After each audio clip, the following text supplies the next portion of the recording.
Welcome to the One Idjit's Thoughts on podcast. I'm Paul Mackey. This is day 25 of the Dog Days of Podcasting Challenge 2026.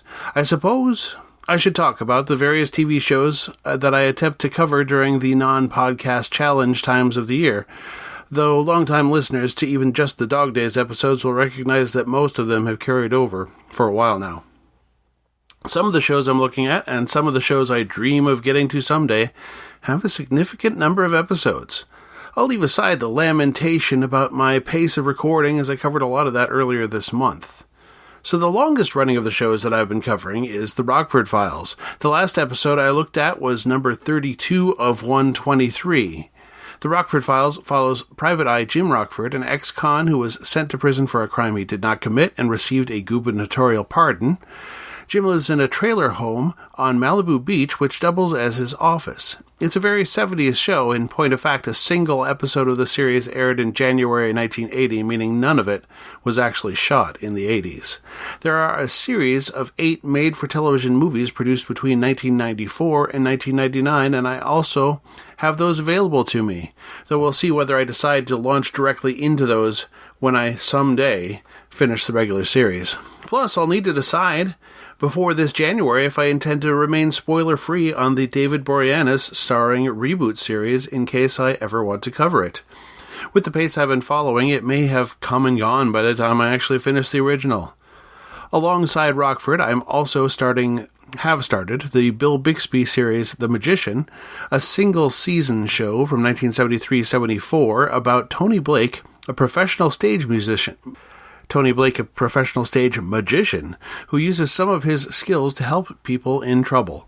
I hear the show was retooled at mid-season and takes on a slightly different angle, but I'm trying to keep the details of that change out of my mind until I get there. Tomorrow I'll tell you about the other 2 shows that I look at, as they are always paired together as well. So let's look at the trivia I left you with, having to do with appliances, blue cheese, and Iowa. What appliance brand emerged from the great change of a religious communist farm colony in Iowa? And the answer to that is Amana. The Amana colonies were founded in east-central Iowa in the mid-1800s and followed a communal existence until 1936. The troubles of the Great Depression forced the aforementioned Great Change, in which the Amana Church Society was formed to fulfill the spiritual needs of the colonies, while the Amana Society took on corporate and financial interests. The Amana Refrigeration Company was formed by the latter.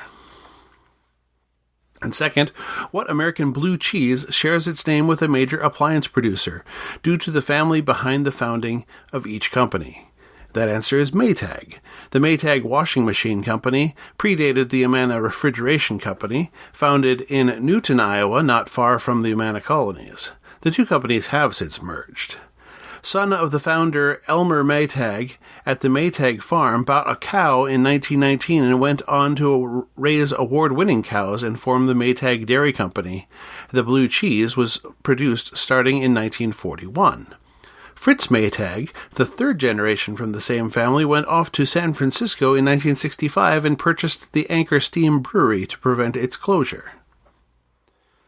Today, let's look at some more recent products and see if that change of time frame helps or hurts your points, which I should probably present a tally of at some point here. What platform game was released to various phones and consoles in 2015 by Bossa Studios? The player's on-screen character was a food item, and the goal of each level was to reach a cooked state. Though I suppose I should say the baking must have happened prior to the start of the game. And second, in 2021, Spotify went into the hardware market, specifically the automotive market, introducing a product for users without Android Auto or Apple CarPlay in their cars. The device had a touchscreen and a rubber knob for menu navigation. It still required a smartphone and a connection to the car audio system. The product was generally considered a failure, and Spotify ended support by May of 2024. What was this called? Well, I've got to figure out some manner of dinner next, so I will wish you happy hunting. You've been listening to the One Idjit's Thoughts On podcast, produced by Paul Mackey in association with Nimlas Studios. Any short clips of audio from shows is included under fair use for commentary purposes, and copyright for that content remains with its original copyright holders. The theme song is Too Good by Jack Mangan and is used by his generous permission.